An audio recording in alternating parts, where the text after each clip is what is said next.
Hello viewers, আসসালামু আলাইকুম। আবারও অনেক দিন পরে আপনাদের সামনে উপস্থিত হলাম, কারণ আপনারা সকলেই জানেন যে বার কাউন্সিল পরীক্ষা খুবই সন্নিকটে।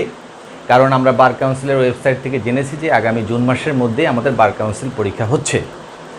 তো এই যে অল্প সময়, মাত্র 2 থেকে আড়াই মাস সময় আছে, এই সময়ের মধ্যে আবার এর মধ্যে আবার ঈদ, রোজা প্রভৃতি বিষয়ে যেগুলো ধর্মীয় অনুষ্ঠান সেগুলোও আমাদেরকে পালন করতে হবে।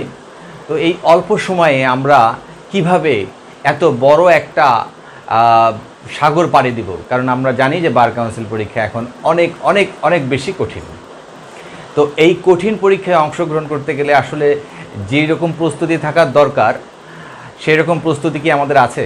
আমরা জানি যে আমাদের মধ্যে আসলে 2 ক্যাটাগরির স্টুডেন্ট আছে। একটি হচ্ছে এ ক্যাটাগরি, একটা হচ্ছে বি ক্যাটাগরি। এ ক্যাটাগরির স্টুডেন্টটি হচ্ছে যারা বিভিন্ন ইউনিভার্সিটিতে অনার্স মাস্টার্স কমপ্লিট করেছে বা অনার্স কমপ্লিট করছে আইনের উপরে, বা মাস্টার্স এখনও রানিং পজিশনে আছে। তো এই টাইপের স্টুডেন্ট যারা এখনও পড়াশোনার সাথে সম্পৃক্ত আছে, তারা হয়তো বা তাদের প্রিপারেশনটা সঠিকভাবে নিতে পেরেছে। কিন্তু যারা আমার মতো স্টুডেন্ট, যেমন আমি যখন পরীক্ষা দিয়েছিলাম, আমি একটি প্রাইভেট অর্গানাইজেশনে জব করতাম। তো সেখানে অফিস ছিল 9টা থেকে 6টা পর্যন্ত। 9টা অফিস মানে কিন্তু আবার 9টা না, 9টার অফিস মানে হচ্ছে ধরে নেওয়া হয় 7টা, কারণ বাসা থেকে 7টার সময় না বের হলে আমি অফিসে সঠিক সময়ে যেতে পারতাম না। আর 6টার সময় অফিস ছুটি মানে কিন্তু 6টায় ছুটি না, অফিস থেকে অফিসের যে বসের দেওয়া যে ইনস্ট্রাকশন সেইগুলো ফলো করে অফিস থেকে বের হতে হতে অনেক সময় রাত 9টা, 10টা, 11টাও বাজতো, এবং বাসায় গিয়ে পৌঁছাতে অনেক সময় রাত 12টা, 1টাও বাজতো। আর রাত 12টা, 1টার সময় সারাদিন হাড় ভাঙা পরিশ্রম করে এসে তখন কার মনে চায় যে বইটা ধরি? তো তারপরেও আমাকে প্রচুর পরিমাণে পড়াশোনা করতে হয়েছে। আমি এই যে সময়টা আমি দিনে দিতে পারতাম না, সেই সময়টা আমি দিয়েছি রাতে।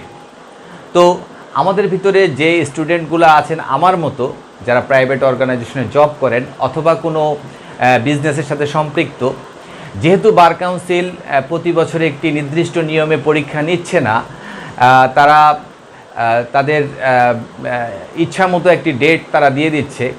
তো যার কারণে তারা তাদের প্রিপারেশনটাও আসলে সঠিকভাবে নিতে পারেনি। তারা হয়তো ভেবেছিল যে পরীক্ষার ডেট ঘোষণা হওয়ার পরে আমরা প্রিপারেশনটা নেওয়া শুরু করব। তো এই সকল স্টুডেন্ট যারা আছেন তাদের জন্য আসলে আমার ছোট্ট একটি উপদেশ।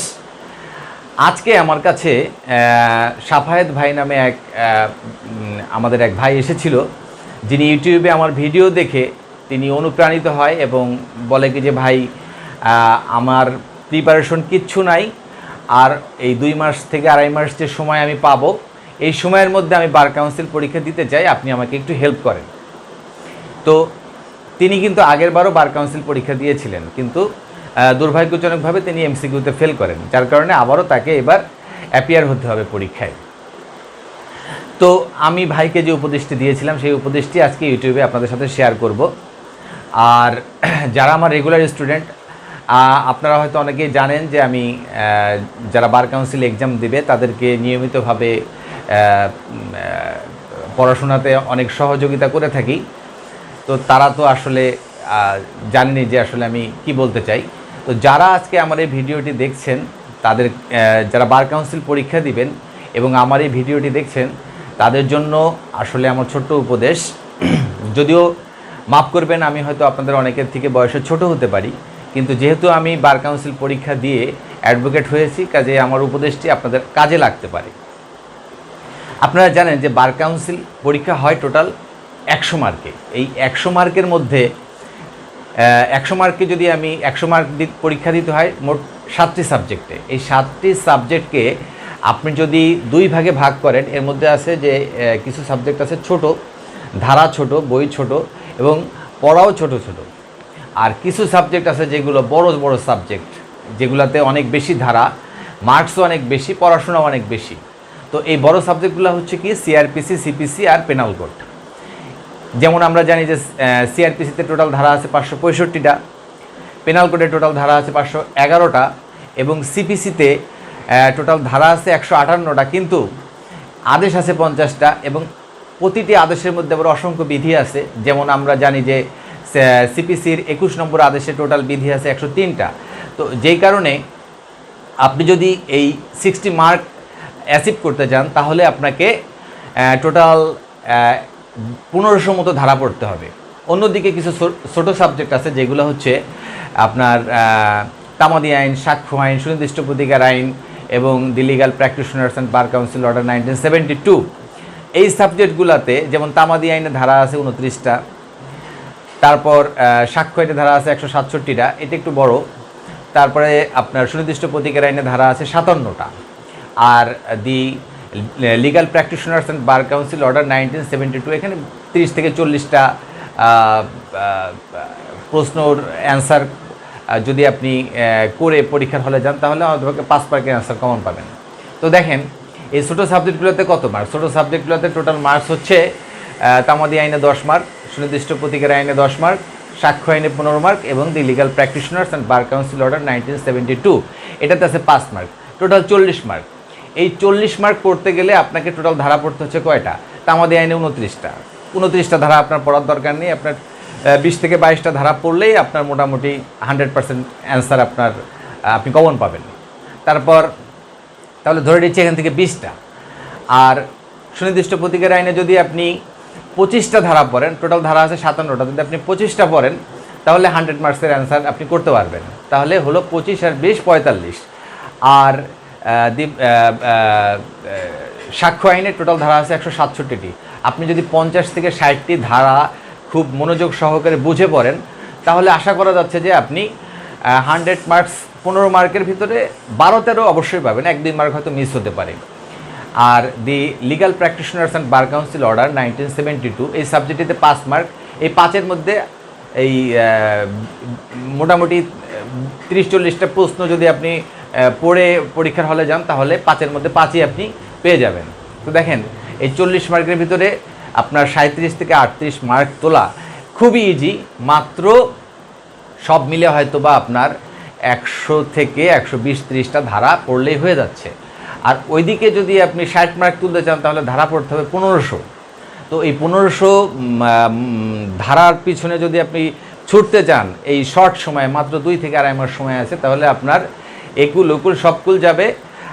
আর আমি কনফিডেন্ট যে আপনি পরীক্ষাতে হয়তো বা পাশ করতে পারবেন না।